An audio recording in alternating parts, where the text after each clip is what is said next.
திரு சாட்டை துரைமுருகன்.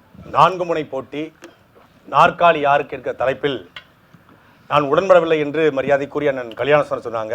நானும் அந்த தலைப்பில் உடன்படலை. காரணம் என்ன அப்படின்னா, திராவிட முன்னேற்றத்தின் சார்பாக வந்திருக்கிற மரியாதைக்குரிய அண்ணன் ராஜீவ்காந்தி அவர்களுக்கு ஒரு கோட்பாடு ஏற்கனவே இருந்தது. இப்போ ஒரு கோட்பாடு இருக்கு, திராவிடம்ங்கிற கோட்பாடு இருக்குது. அவர் ஏற்றுக்கொண்ட தத்துவத்தின் அடிப்படையில் திமுகவுக்கு திராவிடம் அப்படிங்கிற கோட்பாடு இருக்கு. அதிமுகவும் திராவிட கட்சியுடைய குழந்தை என்று கடந்த மாதம் கூட எடப்பாடி பழனிசாமி அவர்கள் அறிவித்தார்கள். ரெண்டுமே திராவிட கட்சி. இந்த ரெண்டுக்கும் மாற்றாக 50 ஆண்டு காலமாக இந்த மண்ணை ஆண்டிருக்கிறது திராவிடம். திராவிடம் என்கிற சொல்லாடலே தமிழ் சொல் கிடையாது. திராவிடம் என்கிற தமிழுக்கு தேவையும் கிடையாது. நான் தமிழன், நான் என் தாய்மொழி தமிழ் மொழி, அதனால் நான் தமிழன். இங்கே வாழ்கிற மக்கள் தமிழர்கள். என்னுடைய நிலம், என்னுடைய பண்பாடு, என்னுடைய கலாச்சாரம், என்னுடைய மொழியை காப்பாற்ற அரசியல் தமிழ் தேசிய அரசியல் என்று திராவிடத்துக்கு மாற்றாக ஒரு தத்துவத்தை முன்னிறுத்துறோம். இப்போ திராவிட கட்சி ஒரு பக்கம்னா அதுக்கு மாற்றாக இருக்கிற தத்துவம் தான் ஒரு முனையா இருக்கணும். அது ஒரு முனை, இது ஒரு முனை. அப்போ இருமுனை தான் போட்டி. இந்த இருமுனைக்கு மத்தியில் ஒன்று திராவிடத்தின் பக்கம் நிற்கணும், இல்லை தமிழ் தேசியம் பக்கம் நிற்கணும். ரெண்டு பக்கம் நிற்க மாட்டேன், நடுவில் தான் நிற்பேன்னு சொல்லி உத்தமபாளையத்திலிருந்து ஏறி வந்திருக்காரு நம்ம அண்ணன் முஸ்தபா. தாவேக்கா சார்பாக வந்திருக்காரு. அப்போ தத்துவத்துக்கு தான் இங்க போட்டி, கொள்கைக்கு தான் போட்டியே ஒழிய தனி நபர்களுக்கு போட்டி இல்லை. அந்த அடிப்படையில் இருமுனை போட்டி தான் தமிழ்நாட்டில் நிலவுகிறது. திராவிடம் என்கிற தமிழர் நிலத்திற்கு தேவையில்லாத ஒரு தத்துவத்திற்கும் தமிழ் தேசியம் என்கிற தமிழர் நிலத்தை, பண்பாட்டை, கலாச்சாரத்தை காப்பாற்றுகிற தமிழ் தேசிய தத்துவம் தான் இங்க போட்டி. அண்ணன் ராஜீவ்காந்தி அவர்கள் பேசும்போது சொன்னாங்க, 2ஆம் சுற்றில் மறுக்கலாம், ஆனா இந்த வடிவேல் ஒரு படத்துல பேசிக்கிட்டே இருக்கான், பாம்பை காட்ட மாட்டானுங்கிற மாதிரி மத்திய அரசு இதை செய்யவில்லை, மாநில உரிமையை மறுத்து விட்டது, ஜிஎஸ்டியை தரவில்லை, திட்டங்களை மாத்தி விட்டார்கள், சட்டங்களை மாத்தி விட்டார்கள் சொல்றீங்க. ஓட்டு போட்டது மோடிக்கு ஓட்டு போட்டோமா 2011 2021 உங்களுக்கு ஓட்டு போட்டோமா? ஸ்டாலின் தான் வராரு, விடியல் தர போறாரு, அதுதான் மக்களோட முடிவுன்னு நீங்க. திமுகவோட தேர்தல் அறிக்கை இருக்கிறது. மரியாதைக்குரிய நெறியாளருக்கு ஒண்ணு, அண்ணனுக்கு ஒண்ணு, எங்க அண்ணனுக்கு ஒண்ணு இருக்கா? இந்த திமுகவின் கதாநாயகன் என்று மரியாதைக்குரிய தமிழ்நாடு முதலமைச்சர் ஐயா ஸ்டாலின் அவர்கள் சொன்னாங்க. அந்த கதாநாயகன்ல 520 வாக்குறுதியில கொடுத்தாங்க. முதல் 100 வாக்குறுதி, முதல் வாக்குறுதி திருக்குறளை தேசிய நூலாக்க மத்திய அரசை வலியுறுத்தினீங்களா? கடும் ஊழல் புகாருக்கு ஆளாகியுள்ள அதிமுக அமைச்சர் மீதான புகார்களை விசாரிக்க தனி நீதிமன்றம் அமைக்கப்படும், அமைச்சலா? அனைத்து சட்டமன்ற தொகுதியிலும் மக்கள் குறைகளுக்கு முகாம்கள் நடத்துனீங்களா? முதலமைச்சர் நேரடி கட்டுப்பாடு தனித்துறை உருவாக்கப்பட்டு உங்கள் தொகுதியில் ஸ்டாலின் திட்டத்தின் கீழ் பெறப்பட்ட மனுக்களுக்கு 100 நாட்களுக்குள் தீர்வு வழங்கினீங்களா? ஆவின்பால் லிட்டருக்கு 3 ரூபாய் குறைக்கப்படும், குறைச்சியலா? அனைத்து தரப்பு மக்களின் நலத்தில் கருத்தில் கொண்டு பெட்ரோல் டீசல் விலை 5 ரூபாயும் டீசல் 4 ரூபாயும் குறைக்கப்படும், குறைச்சிங்களா? சமையல் எரிவாயு லிட்டருக்கு சிலிண்டருக்கு 100 ரூபாய் மானியமாக வழங்கினீங்களா? மாதம் ஒரு முறை மின்கட்டம் செலுத்தும் முறை அமுல்படுத்தினீங்களா?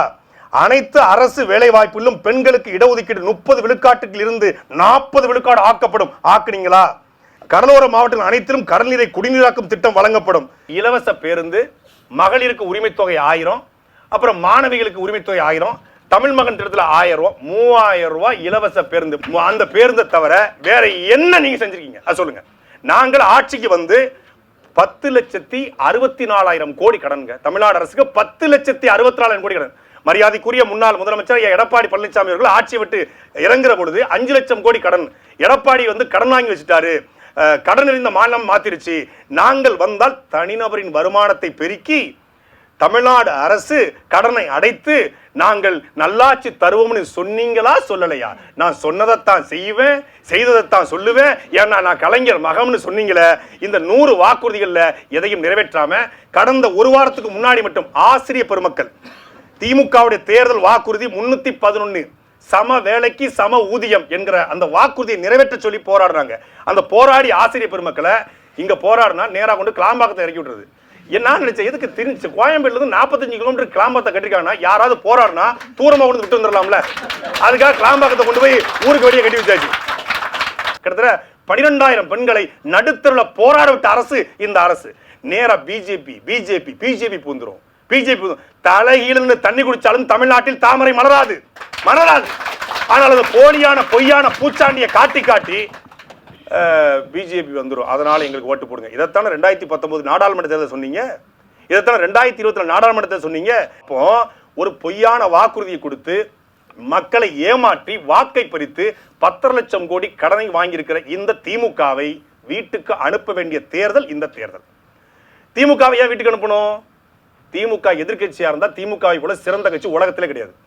மொழிக்காக போராடும், பண்பாட்டுக்காக போராடும், கலாச்சாரத்துக்காக போராடும், மீனவர் படுகொலை என் மீனவனை பாருங்கள் என்று போராடும், ஆந்திர காட்டுக்குள்ள 22 தலைவர் சுட்டுக் கொல்லப்பட்டால் போராடும், காவிரி பிரச்சனை பேசும், முல்லை பெரியாறு பேசும், எல்லாம் பேசும், எதிர்கட்சியா பேசும், ஆளுங்கட்சியா அமைதியாயிடும்.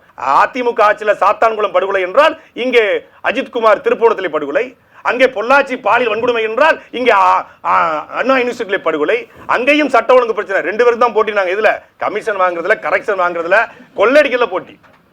மனசாட்சி சொல்லுங்க 2 பேரும். எங்க அண்ணங்க தான் 2 பேரும். திமுக அதிமுக கலந்து பேசினா கூட நாம் தமிழர் கட்சியில இருந்து ஆளுநர் 2 இருக்கு. தமிழ் தேசியம் தான் பயிற்சி பற்றி வச்சு அனுப்புது. அப்போ ஒரு மாற்று சித்தாந்தம் வைக்கிறோம். தற்சார்பு பொருளாதார கொள்கையின் அடிப்படையில் இந்த நிலமும் வளமும் சார்ந்த தொழிற்சாலையை உருவாக்குவேன், நிலத்தில் கூடிய நாசக்கார திட்டங்கள் அனைத்தையும் அகற்றுவேன், 10 லட்சம் கோடி கடனை எப்படி அடைக்க வேண்டுங்கிற கனவு அண்ணன் சீமானுக்கு இருக்கு. அப்படி கனவு ஐயா ஸ்டாலின் அவர்களுக்கு இருக்கா? என்ன இந்த அரசு சாதித்திருக்கிறது? பொங்கல் அன்னைக்கு 210 கோடி ரூபாய்க்கு டாஸ்மாக்ல சாராய விற்பனை. இது ஒன்றுதான், டாஸ்மாக்ல மட்டும்தான் இந்த அரசு பாஸ்மாக் வாங்கியிருக்கிறது. அந்த அதை தவிர வேற எதுவுமே இல்லை. மாணவர்களை படிக்க வச்சோம். மாணவர்கள் நீங்க படிக்க வச்சீங்களா? 14,000 பள்ளிக்கூடங்களை திறந்து எங்கள் தாத்தன் கர்மவீரன் காமராஜர் படிக்க வச்சாரா? காமராஜர் மதிய உணவு திட்டத்தை கொண்டு வந்தாரு, காமராஜர் பள்ளிக்கூடத்தை அதை நீட்சியாக நீங்க வந்தீங்க. இதே திமுக அரசு தேர்தல் வாக்குறுதியில 3 ஆண்டுகளில் 100 விழுக்காடு தேர்ச்சி விகிதம் கல்வி அடைந்தவர்கள் லிட்ரஸி ரேட் வந்து 100 விழுக்காடு இருக்கும் என்று தேர்தல் அறிக்கை. நான் பொய் சொல்லல. நான் ஒன்றும் ஸ்டாலினுடைய தம்பி கிடையாது, நான் சீமான் தம்பி, பொய் சொல்ல மாட்டேன். 100 விழுக்காடு சொன்னீங்க. லிட்ரஸி ரேட் 99.92 விழுக்காடு கேரளா இருக்குது. நீங்க எங்க இருக்கீங்க? நம்மளை விட முந்தி கொண்டு வடமாநிலங்கள் போயிட்டு கொண்டிருக்கிறது. என்ன 11 விழுக்காடு வளர்ந்துருக்கு, 11 விழுக்காடு வளர்ந்துருக்கு பொருளாதாரம். சேலம் பக்கத்துல, கிருஷ்ணகிரி பக்கத்துல ஒரு தோல் தொழிற்சாலைங்க. 5000 பேர் தான், 50 பேர் தான் வேலை கிடைக்கும். 5500 பேர் வாசல் நிற்கிறான். நாங்க வந்து ஹூண்டாயை கொண்டு வந்தோம், வின்ஃபாஸ்ட்டை கொண்டு வந்தோம். யாருக்கு கொண்டு வந்தீங்க? அரசு கொண்டு வந்தீங்களா, தனி முதலாளி கொண்டு வந்தீங்க? அரசு இந்த 10 லட்சம் கோடி கடனை அடைப்பதற்கு கொண்டு வந்த திட்டத்தை சொல்லுங்க, அரசின் திட்டத்தை சொல்லுங்க. 5 வருஷம் ஆண்டுட்டீங்க ஐயா. இதுக்கு மேல உங்கள்கிட்ட எங்க ஆட்சியை நாங்க பார்த்தாச்சு. ஸ்டாலின் தான் வந்தாரு, விடியலும் தந்துட்டாரு, எங்களுக்கு நல்லா தந்துட்டாரு. இல்ல ஐயா எடப்பாடி பழனிசாமி ஆட்சியை நம்ம பார்த்துட்டோம். இங்க ஒருத்தர் அமெரிக்க மாப்பிள்ளை, இந்த துணை நடிகை அடிச்சா ஹீரோ தான். ஸ்ட்ரைட்டா நான் வருவேன், நான் எனக்கு எதுவுமே தெரியாது, நான் ஊருக்கு வர மாட்டேன், எதுக்கு வர மாட்டேன், என் கட்சிக்காரன் செத்து போனா கூட நான் வந்து ரெசார்ட்ல வச்சு தான் பார்ப்பேன், ஆனா என்னை சிஎம் ஆக்கின்னு ஒருத்தர் நிற்கிறாரு. தமிழ்நாட்டு களத்துல ஸ்டெர்லைட், மீத்தேன், ஹைட்ரோ கார்பன், 8 வழிச்சாலை, சாகர்மாலா, பாரத்மாலா, தூய்மை பணியாளர் போடணும், எல்லா களத்தில் நின்று மக்களோட மக்களா நிற்கிற அண்ணன் சீமானுக்கு நீங்கள் வாக்களிக்கணுமா, தன் கட்சிக்காரன் இறந்த பொழுது அந்த கட்சிக்காரன் நடுத்தரில் விட்டுட்டு போன விஜய்க்கு வாக்களிக்கணுமா என்பதை அறிவார்ந்த தம்பிகள் நீங்கள் யோசிக்க வேண்டும்.